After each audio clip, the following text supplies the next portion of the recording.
ሰላም እንደምን አላችሁልኝ የሰርዶ ቱቶሪያል ቲዩብ ቤተሰቦች። በባለፈው ሁለት ክፍለ ጊዜ በ2016 ዓ.ም የስምንተኛ ክፍል የሚኒስትሪ ፈተናን ከጥያቄ ተራ ቁጥር 1 እስከ 42 ድረስ ሰርተናል። በዚህ ቪዲዮ ደግሞ ቀሪ ጥያቄዎችን ከጥያቄ ተራ ቁጥር 43 እስከ 60 ያሉትን መስራት እንጀምራለን። ስለዚህ መመሪያ 4 ምንባብ ነው። ምንባቡን ቀጥታ ዲስፕሌይ ያደርግላችኋለሁ፣ እናንተ ማንበብ ትችላላችሁ። ከዛ ጥያቄዎችን ወደ መስራት እንሄዳለን።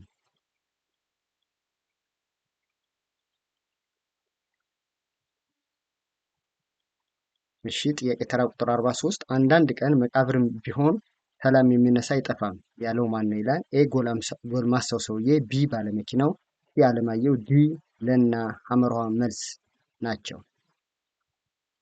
መልሱ ማን ነው? ቢ የሚለው ይሆናል። ባለመኪናው። ይሄ አንዳንድ ቀን መቃብርም ቢገቡ ሰላም የሚነሳ አይጠፋም ያለው ማን ነው? ባለመኪናው። እሱ ማን ነው? አለማየሁ። ስለዚህ መልሱ ቢ የሚለው ይሆናል። ጥያቄ ተራ ቁጥር 44 የምንባቡ ዋና መልእክት ምንድን ነው? ኤ ጨዋታ ጠቃሚ ነው፣ ቢ ነገርን መተውና መናቅ ያስፈልጋል፣ ሲ ለመጫወቻ ንጹህ ስፍራ መኖር አለበት፣ ዲ ሁሉንም በጉልበት ማድረግ ተገቢ ነው። መልካም። የምንባቡ ዋና መልእክት ምንድን ነው? ነገርን መተውና መናቅ ያስፈልጋል የሚለው ነው። ስለዚህ መልሱ ቢ የሚል ይሆናል።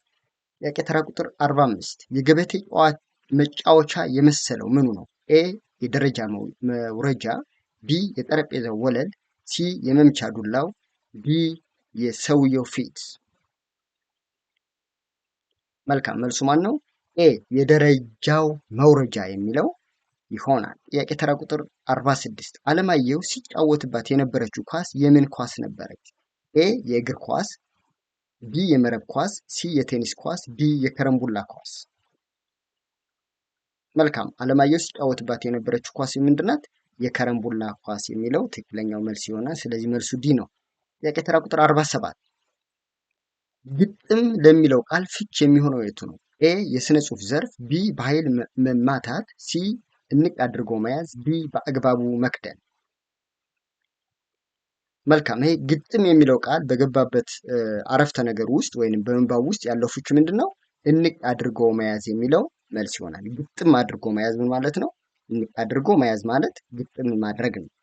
ጥያቄ ተራ ቁጥር 48 የምንባቡ ርዕስ ቢሆን ምን ቢሆን ይመረጣል? ኤ ጠረጴዛው፣ ቢ ማንነት፣ ሲ እግር ኳስ፣ ዲ ያልጸዳው ቤት። መልካም። ለዚህ ምንባብ ርዕስ ሊሆን የሚችለው የቱ ነው?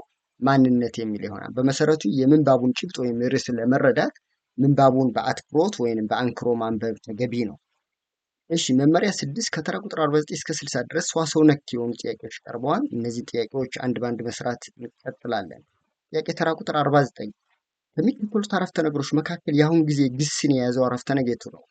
ኤ ዛሬ ዝናብ ሳይዘንብ አይቀርም፣ ቢ ስራጅ ትምህርት ቤት ሄደ፣ ሲ ምስጋናው የዛሬ ዓመት 40 ዓመት ይሞላዋል፣ ዲ ልዑል ገላውን እየታጠበ ነው። እሺ መልሱ ማን ነው? ዲ ልዑል ገላውን እየታጠበ ነው የሚለው በአሁን ጊዜ ግስ የቀረበ ነው። በመሰረቱ ጊዜ በሶስት ይከፈላል። እነሱም የአሁን ጊዜ፣ የኃላፊ ጊዜና የትንቢት ጊዜ የሚባሉ ናቸው።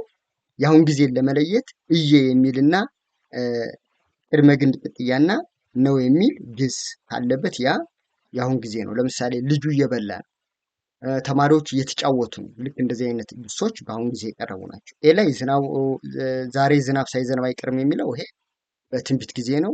ሲራጅ ትምህርት ቤት ሄደ የሚለው ይሄ በኃላፊ ጊዜ ነው። ምስጋናው የዛሬ ዓመት 40 ዓመት ይሞላዋል የሚለው ደግሞ በትንቢት ጊዜ የቀረበ ነው። ስለዚህ መልሱ ቢ የሚለው ይሆናል።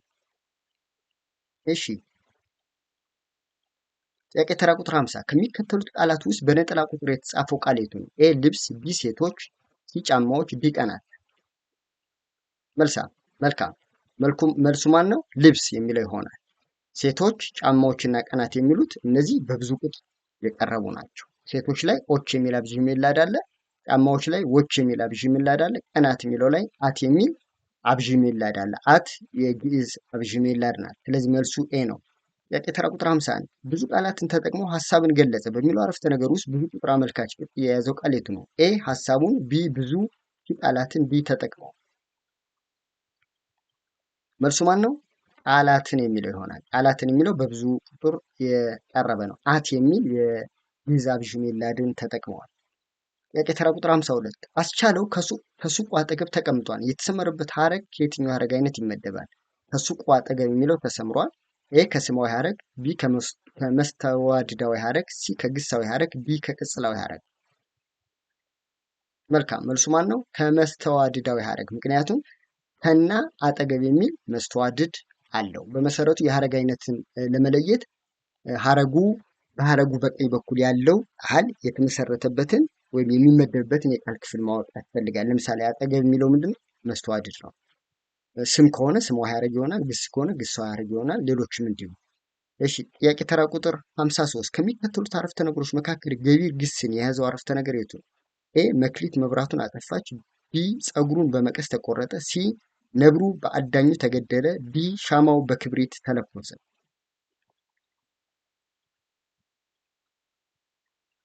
መልሱ ማን ነው? ኤ መክሊት መብራቱን አጠፋች የሚለው በገቢር ግስ የተገለጸ ነው። ግሶችን ገቢርና ተገብሮ ብለን መለየት እንችላለን። ገቢር ማለት አድራጊ ግስ ነው። ተገብሮ ሲሆን ደግሞ ተደራጊ ግስ ነው። ስለዚህ አጠፋች ላይ አጠፋች የሚለው አድራጊ ግስ ስለሆነ፣ ተቆረጠ፣ ተገደለና ተለኮሰ የሚሉት ግን በምን የቀረበ ነው? በተገብሮ ግስ የቀረበ ነው። ተገብሮ ግሶች ተ የምትል ቅጥያን ያስቀድማሉ። ጥያቄ ተራ ቁጥር 54 ትርሲት ጠረጴዛውን አጸዳች የሚለው አረፍተ ነገር ግስ ወደ ተገብሮ ግስ ተለውጦ ሲጻፍ አረፍተ ነገሩ የቱን ይመስላል ይላል። ኤ አጸዳች ትርሲት ጠረጴዛውን፣ ቢ ጠረጴዛውን ትርሲት አጸዳች፣ ሲ ትርሲት አጸዳች ጠረጴዛውን፣ ዲ ጠረጴዛው በትርሲት ተጸዳ። መልካም ትርሲት ጠረጴዛውን አጸዳች። አጸዳች የሚለው ግስ ምንድነው? ተገብሮ ነው ማለት ነው። ወደ አይሚን ገቢር ነው። ወደ ተገብሮ ስንቀይረው እቺ ተምትል ምዕላድን ያስቀድማል ወይም ፊደልን ያስቀድማል። ሌላው ደግሞ ወደ ተገብሮ ግስ ስንቀይረው ይሄ ትርሲት የሚለው ምንድን ነው? የአረፍተ ነገሩ ባለቤት ነው። ጠረጴዛው የሚለው ምንድን ነው? ተሳቢ ነው። ስለዚህ ተሳቢው ቀድሞ ይመጣል ማለት ነው። ስለዚህ መልሱ ማን ይሆናል? ዲ ጠረጴዛው በትርሲት ተጸዳ። ይሄው ተጸዳ የሚላል ተጸዳ። ይሄ ትክክለኛው መልስ ነው። ስለዚህ በተገብሮ ወደ ተገብሮ ግስ ሲቀየር ዲ የሚለው መልስ ይሆናል። 55ኛው ጥያቄ ትምህርት የዳሽ መሰረት ነው። አረፍተ ነገሩን ማሟላት የሚችለው ዳሽ ነው። ኤ ድህነት፣ ቢ እድገት፣ ሲ ወሬ፣ ዲ እድል። ይሄ በጣም ቀላል ጥያቄ ነው። መልሱ ማን ነው? ቢ ትምህርት የእድገት መሰረት ነው የሚለው ትክክለኛው መልስ ነው። ጥያቄ ተራ ቁጥር 56 ከሚከተሉት ውስጥ አጋናኝ አረፍተ ነገር የሆነው የቱ ነው? ኤ ቤቱን ጥረጊ፣ ቢ ለምን ሁልጊዜ ትማረራላችሁ፣ ሲ እሰይ የእኔ ልጅ እንኳን መጣ፣ ዲ ስራዬን መስራት አልቻልኩም። መልካም አጋናኝ አረፍተ ነገር የቱ ነው? ሲ እሰይ ብሎ አላጋን ነው። የኔ ጎበዝ እንኳን መጣ። ኤ ላይ ቤቱን ጥረጊ ትእዛዛዊ ነው። ለምን ሁልጊዜ ትማራላችሁ? ይሄ ጥያቄ አረፍተ ነገር ነው። ስራዬን መስራት አልቻልኩ የሚለው ደግሞ ሀተታዊ አረፍተ ነገር ሆኖ ምንድነው? አሉታዊ አረፍተ ነገር ነው። ስለዚህ መልሱ ሲ ነው። ጥያቄ ተራ ቁጥር 57 በእምነት ታታሪ ሰራተኛ ነች የሚለው ተራ አረፍተ ነገር ወደ ውስብስብ አረፍተ ነገር ሲቀየር የቱን ይሆናል ይላል። ኤ ሰራተኛዋ በእምነት ታታሪ ነች፣ ቢ በእምነት ታታሪ ሰራተኛ በመሆኗ ተሸለመች፣ ሲ በእምነት ሰራተኛ ነች፣ ዲ በእምነት ታታሪ ነች። መልካም ጥያቄውን ወደ መስራት ከማምራታችን በፊት እስኪ ስለ ተራና ውስብስብ አረፍተ ነገር አንዳንድ ነገር እንነጋገር። ተራ አረፍተ ነገር ማለት ምንድን ነው? በመሰረቱ አረፍተ ነገሮች በሁለት ይከፈላሉ፣ ተራና ውስብስብ ብለን። ተራና ውስብስብ ብለን ለመፈረጁ ደግሞ ዋናው መሰረቱ ምንድን ነው? በአረፍተ ነገር ውስጥ ያለው የግስ ወይም የማሰሪያ አንቀጽ መጠን ነው። ስለዚህ አረፍተ ነገሩ አንድ ግስ ብቻ ከያዘ ተራ አረፍተ ነገር ይባላል። በሌላ መልኩ አረፍተ ነገሩ ሁለትና ከዛ በላይ የሆነ ግስ የሚይዝ ከሆነ ውስብስብ ይባላል። ስለዚህ ወደ ጥያቄው እንሂድ። ውስብስብ የሆነው የቱ ነው ነው? ወይንም በእምነት ታታሪ ሰራተኛ ነች የሚለው ወደ ውስብስብ ሲቀየር መልሱ ማን ይሆናል? ቢ በእምነት ታታሪ ሰራተኛ በመሆኗ ተሸለመች የሚለው ውስብስብ አረፍተ ነገር ይሆናል። ለምን ስንል ሁለት ነጠላ አረፍተ ነገሮችን ማውጣት እንችላለን። ምን የሚል? በእምነት ታታሪ ሰራተኛ ናት፣ ሌላሳ በእምነት ታታሪ ሰራተኛ ወይም በእምነት ተሸለመች። በእምነት ታታሪ ሰራተኛ ናት፣ አንድ በእምነት ተሸለመች። ስለዚህ ናትና ተሸለመች የሚል ሁለት ግሶች ሊይዝ ስለሚችል መልሱ ማን ነው? የሚል ይሆናል። ጥያቄ ተራ ቁጥር 58 ነገሮችን አግዝፎና አሳንፍሶ የሚያቀርብ የአረፍተ ነገር አገልግሎት ዳሽ ይባላል። ኤ ጥያቄያዊ፣ ቢ ሀተታዊ፣ ሲ ትእዛዛዊ፣ ዲ አጋናኝ። መልሱ ማን ነው? አጋናኝ የሚል ይሆናል። አሳንሶና አግዝፎ የሚያቀርብ የአረፍተ ነገር አገልግሎት አጋናኝ አረፍተ ነገር ነው። በመሰረቱ ከአገልግሎት አንጻር አረፍተ ነገሮች በአራት ይከፈላሉ። እነሱም ጥያቄያዊ፣ ትእዛዛዊ፣ አጋናኝና ሀተታዊ። ሀተታዊ ደግሞ በውስጡ አሉታና አዎንታ የሚል ሁለት አረፍተ ነገሮችን ይይዛል። ጥያቄ ተራ ቁጥር 59 ለማ ነገሮችን ዳሽ ይህን አረፍተ ነገር በሀተታዊ አረፍተ ነገር እንዲጠናቀቅ ቢደረግ ከሚከተሉት አማራጮች መካከል የትኛው መሆን ይችላል? ኤ ለማ ነገሮችን በትኩረት ይመለከታል። ቢ ለማ ነገሮችን በቀላሉ አይረዳም። ሲ ለማ ነገሮችን በትኩረት ይመለከታል፣ በቀላሉ ግን አይረዳም። ቢ ሁሉም መልስ ይሆናል። መልካም መልሱ ማን ነው? ዲ ሁሉም መልስ መሆን ይችላል። ምክንያቱም ሀተታዊ አረፍተ ነገር ማለት በውስጡ ምንና ምን የያዘ ብያቸዋለሁ? አሉታዊና አዎንታዊ። እንመልከት። ለማ ነገሮችን በትኩረት ይመለከታል የሚለው አዎንታዊ አረፍተ ነገር ነው። ለማ ነገሮችን በቀላሉ አይረዳም የሚለው ደግሞ ምንድን ነው? አሉታዊ አረፍተ ነገር ነው። ሲ ላይ ያለው ደግሞ ሁለቱንም ይይዛል። ለማ ነገሮችን በትኩረት ይመለከታል አዎንታዊ ነው። በቀላሉ ግን አይረዳም የሚለው ደግሞ አሉታዊ ነው። ስለዚህ ሁሉም መልስ መሆን ይችላል ማለት ነው። እሺ ወደ መጨረሻው ጥያቄ ስንሄድ ጥያቄ ተራ ቁጥር 60 መላኩ ታታሪ ገበሬ ነው ዳሽ በዘንድሮ ዓመት ከፍተኛ ምርት ለመሰብሰብ ችሏል። በክፍት ቦታው ላይ መጠቀም የምንችለው አያያዥ ቃል የቱ ነው? ኤ ሆኖም፣ ቢ ይሁንና፣ ሲ ስለዚህ፣ ዲ ነገር ግን። መልሱ ማን ነው?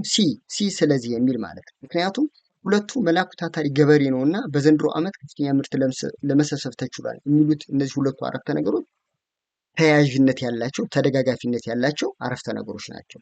ተደጋጋፊነት ያላቸውን አረፍተ ነገሮች ለማያያዝ ደግሞ ስለዚህ፣ ስለሆነም ልክ እንደነዚህ አይነት አያያዥ ቃላትን መጠቀም እንችላለን።